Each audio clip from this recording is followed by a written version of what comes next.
Hey guys, what is up? It's Dusty here, and welcome back to another crypto video.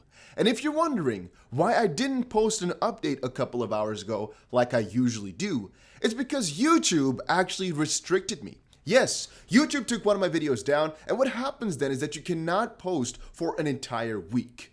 I, of course, took it to Twitter, took it to Discord, tried to make as much noise as possible, basically, and within a couple of hours, it was fixed again. But what a scare, man! What a morning for me. Now, let's get into the news though, because we have a lot to talk about. And by the way, guys, if you are enjoying the daily crypto videos, I would just appreciate it so much if you could press that like button. Let's get going. Ripple is on 2021 CNBC Disruptor 50 companies list, along with one RippleNet member and Robinhood. So CNBC, I believe, every year makes a list of disruptors in the space, and I'm not exactly sure how many times Ripple has popped up in this list because, well, the disruptor list, how important is it? It's definitely difficult to state right there, but Ripple has been in multiple of these big guys lists or startup lists because, well, they've been, coming up for the last like 8 years or so, but really the last 3 years, they've been going at it like crazy. And specifically because they are a fintech involved with crypto, they are really closely involved with XRP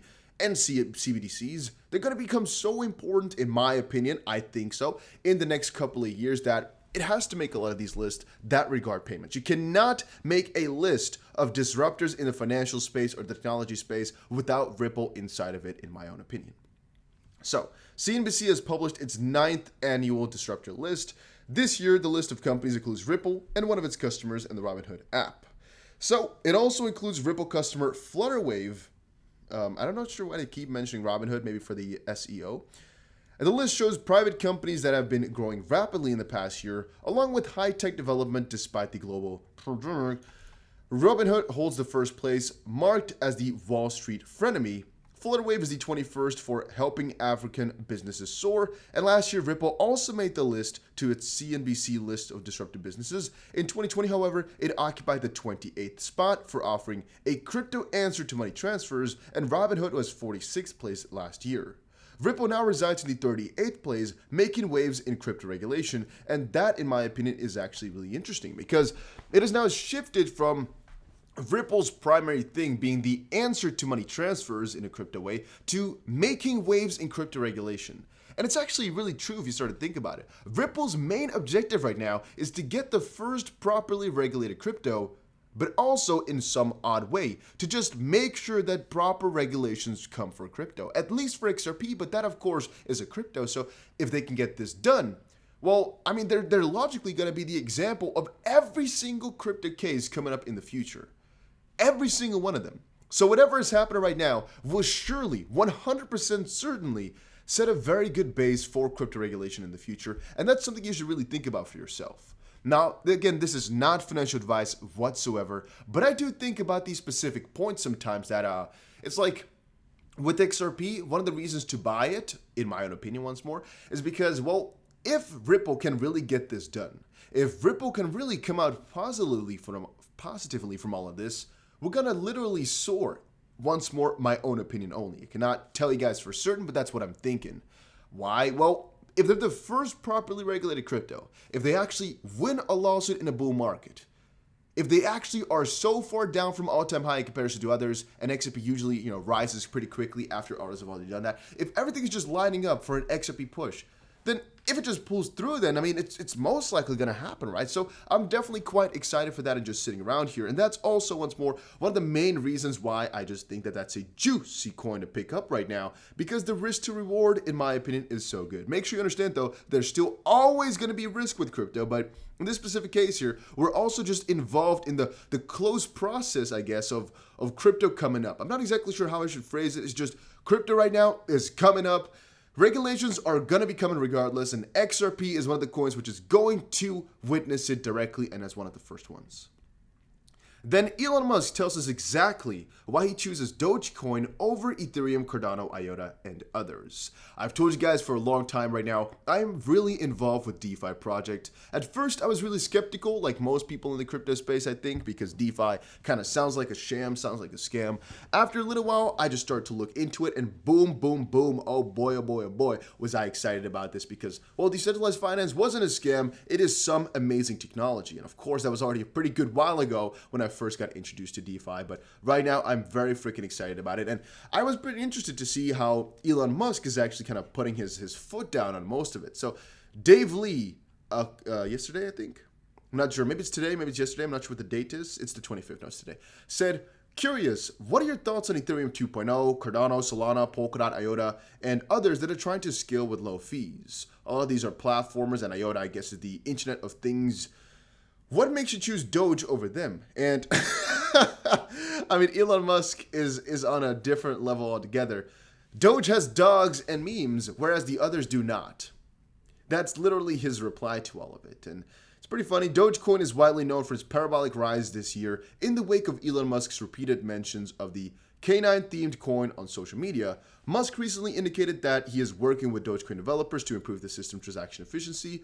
Vitalik Buterin of Ethereum actually came in to state that all that he's doing is either impossible or going to come with a lot of centralization because, well, Dogecoin is a fork from Litecoin, and since it's built like that, there's no real system or way to make it that much more efficient, at least not one that I could come up with on my own with my limited amount of programmer experience. But I would say from a certain perspective, Elon Musk has all the money in the world, right? So can they fix a solution? If they put their money where their mouth is, yes. But Elon Musk, he's doing it with his own pocket money or something like that. Or how is he going to incentivize this? How is he going to get that done? That's something I'm worried about or wondering about.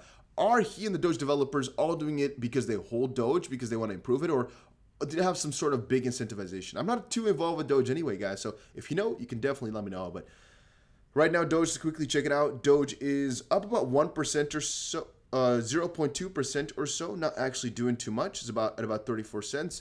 You might also want to say that well, Doge has kind of seen it pump and dumps because of Elon. Right now it's just cruising, kind of slowly but surely just cruising. Then Elon Musk and Michael Saylor. Michael Saylor and Elon Musk are actually my two go-to guys. I mean, if they sell their crypto, I might literally sell it all as well. But since these guys keep accumulating, I am still accumulating and I'm still holding through. So Elon Musk and Michael Saylor meet North American Bitcoin miners over environmental concerns. This article to me was actually quite interesting because Elon Musk met with him and North America Bitcoin miners over the environmental concerns, and the miners have decided to establish the Bitcoin Mining Council to address Bitcoin sustainability issues. So he says on Twitter, spoke with North American Bitcoin miners. They committed to publish current and planned renewable usage and to ask miners WW to do so. Let's quickly check the tweet out itself. To do so, potentially promising. Well, to be honest, I think it's really just trying where it's not necessary or needed. This is definitely not the best solution they could have come up with, but it's at least something. I guess Elon Musk wants to make it more efficient. I'm still not exactly sure why he's gone through this whole roller coaster of first, promoting Bitcoin and then kind of bashing it, but it's the system, I guess. It's what he's thought of. I'm not exactly sure why. Then all these articles are actually, if you start to think about it, after just reading it here, taking it all a little bit out of promotion. Taking it all out of proportion. That's difficult to pronounce. By the way, guys, if you are enjoying these videos, make sure you press the like button and subscribe to the channel. They're taken out of proportion in the sense that he's actually not saying he's not really interested in them from the broader perspective. He's just saying, well, he liked Doge for the memes. It doesn't actually mean he's not going to ever buy all of them. It's just like, well, Doge has memes and the others don't. It's not that deep, at least as far as I'm concerned right now. It's not that deep, not that, thought through. Maybe it is, though. I mean, it's Elon freaking Musk. This man has really done a couple of things which nobody would have imagined. So it could literally be that he has some bigger plan here going on to launch a whole line of things. I'm not sure. I don't want to say anything regarding Elon because this man, he has such strange strategies. But I'm personally, as you guys most likely know, pretty excited about Cardano. And this will be the busiest 90 days in Cardano's history, which is pretty damn cool. Charles Hoskinson, the founder, promises an action-packed 90 days, and he says many discussions have been ongoing with people in the ecosystem to have a seamless browsing experience for viewing decentralized applications. Charles Hoskinson, and creator of Cardano, has in the latest update assured Cardano stakeholders of many projects, including the Alonso hard fork, to be rolled out over the next 3 months. Quote, "This is probably going to be the busiest 90 days in my company's history and the ecosystem's history." Hoskinson provided a general idea of how things are rolling out and stressed on the upcoming Alonso project. Quote, "We are in the Alonso era. Now, the community writes network applications while the global contributors write foundational stuff with a network of partners working on them. And, well, according to the CEO of IOG, there are 1,500 people on the program." This is about the Plutus Pioneer Program, which trains developers in Plutus for the Cardano ecosystem, which is the language that you have to write it. It's definitely getting interesting. He made a video explaining about what's basically happening over here. In the terms of the way forward, a program for optimization would be introduced, and he said several optimizations are already running to observe the areas that can be improved.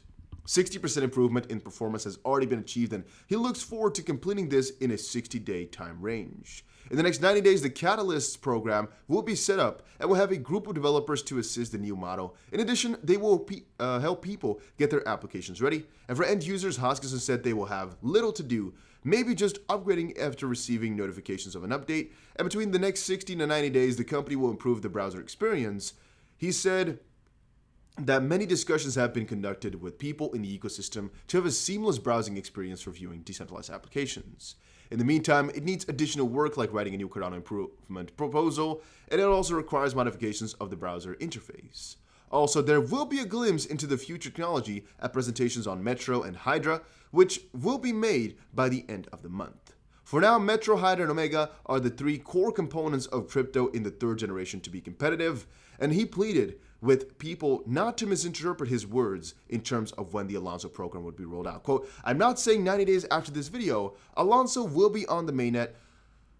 What I'm saying is the most critical engineering path, integration path, coordination path, and community path are for the next 90 days. So, you know what? All I can say about it is this man is really one of the best ones at putting up a date without really putting up a date. He's saying 90 days, there's not necessarily anything going on. It's just going to be the most important 90 days. And he's hoping to have most of the things fixed within 90 days, or at least, put some really big headway into it, which I think is kind of weak from the perspective that he's not going to promise anything, but also strong from the perspective that he's saying, hey, next 3 months, the next quarter is going to be the biggest ever. And that is pretty cool if you've been busy for a couple of years right now. And well, let's see, right? Let's see. A lot of people and a lot of my videos here have been focused on Cardano because, well, a lot of people are expecting this coin to be the biggest one to pop off in the next couple of months. Let us see. Thank you guys all for watching. Hopefully you all enjoyed it. If you did, make sure you press the like button and subscribe, and I will definitely see you guys again in another crypto video. Let me know what coin we should talk about next, and take care, everybody.